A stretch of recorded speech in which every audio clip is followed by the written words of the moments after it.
And just, I mean, I say this to everybody, I probably said this to you when you came with your husband. Once we make our transition, we're whole and complete. I mean, they're not dealing with any of the stuff they were dealing with here. Whether it's physical stuff, like disease or injury or whatever, or mental stuff or emotional stuff or any of the challenges we had, you know, all those crazy family dynamics that we let go of all that. I mean, we're not dealing with or suffering with any of the stuff that we had. Nice.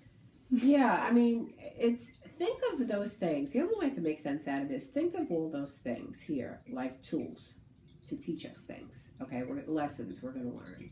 Whether it's, you know, we don't get along with our parents, or, you know, we have an illness that we now have to battle, or we get, you know, involved in an accident and there's an injury we have to deal with. Whatever it is, these are all things that present themselves as challenges.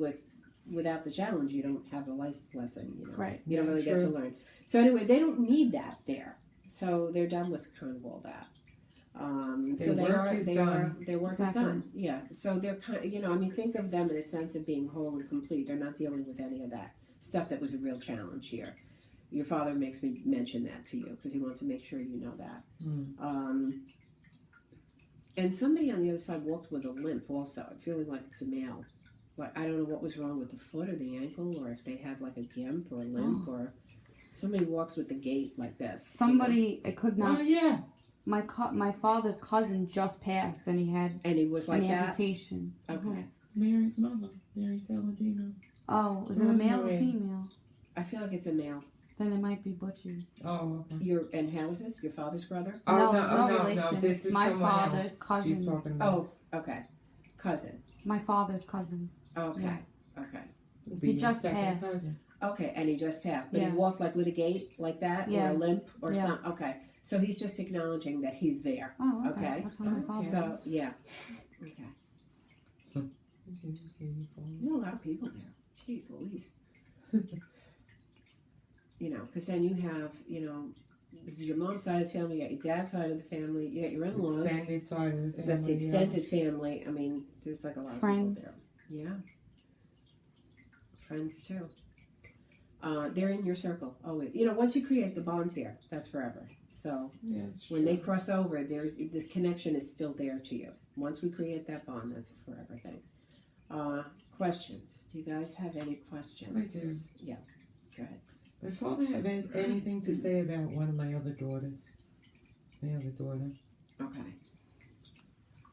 So was 2015 a really hard year for her? Yeah. Okay. Because I'm feeling like she's not done with that yet. Like coming out of 2015 into the new year, you know, we're always looking forward to the changes and stuff, but he's making me feel like she's not done with it. He's watching over her. Okay, I have to ask you this. Does she make bad choices? Yes. Okay. He says bad choices. It's her lesson, though. Say, this is her life path. This is... I always say this because to me it doesn't make sense any other way, but the greatest lessons we're ever going to get are going to come out of the greatest challenges. So they're equally big. You know what I mean? Sorry. Your father just said very clearly to me she's very stubborn. Do you try to talk to her and she doesn't listen to you, or does like she doesn't listen? I do try to talk to her. She tries to talk to her. She won't argue with me. Right, but she does what she wants. He's just saying like she's very stubborn. And is there a problem right now with her in a relationship? Yeah. You feel there is? I do. She nodded her head right away because she doesn't really want to be with him, but she is forcing herself to be with him. Okay. So But she would say more to you than she would to me. Poor choices, but she's stubborn and she's opinionated and she's going to do what she wants to do.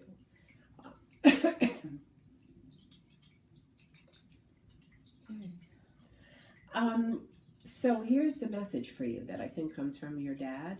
It's not your job to change this.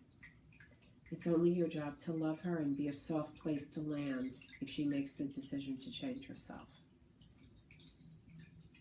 That's easier said than done. I know it is. I know it is.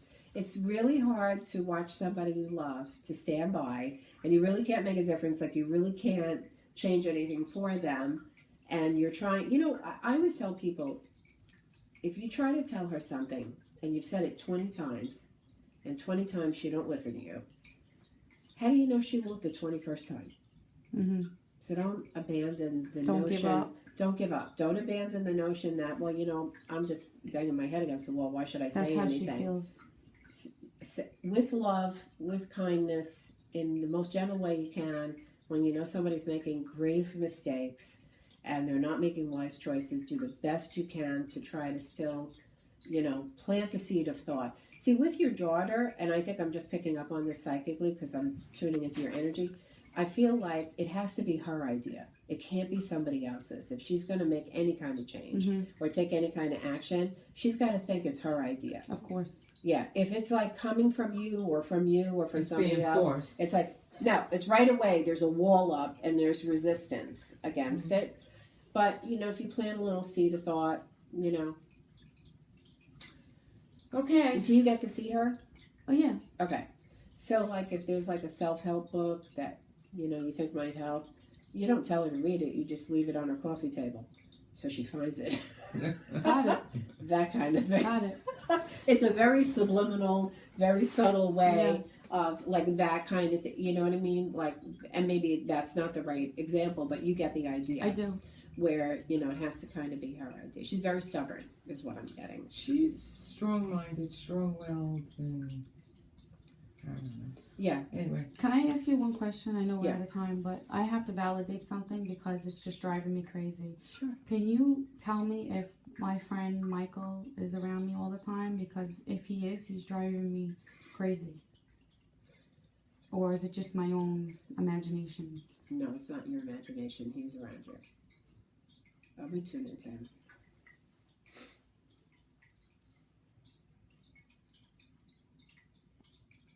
Was he kind of nudgy in life, too? Yeah. Mm-hmm.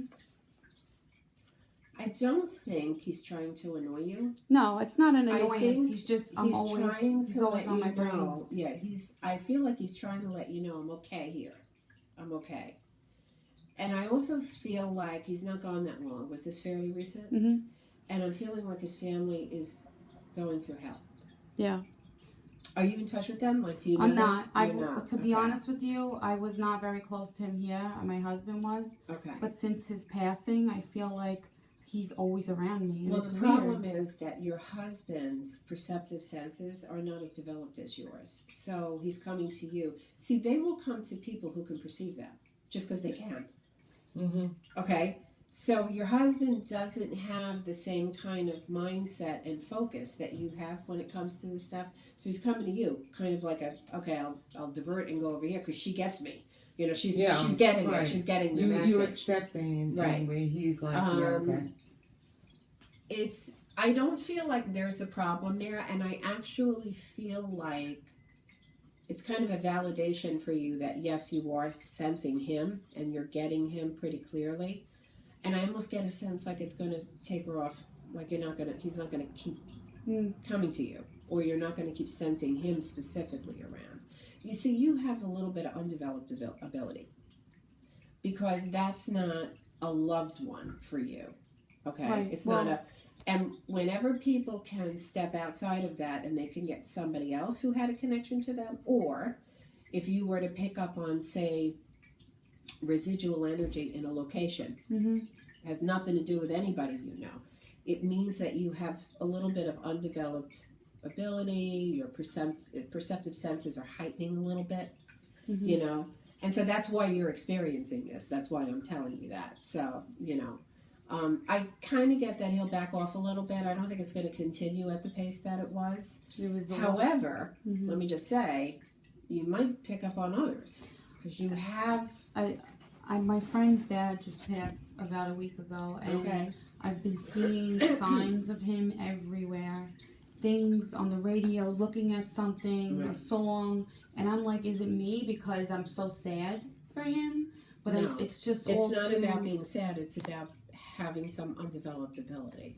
And I just, yeah. So the next time I give a mediumship workshop, you have to come. I emailed you for the thing.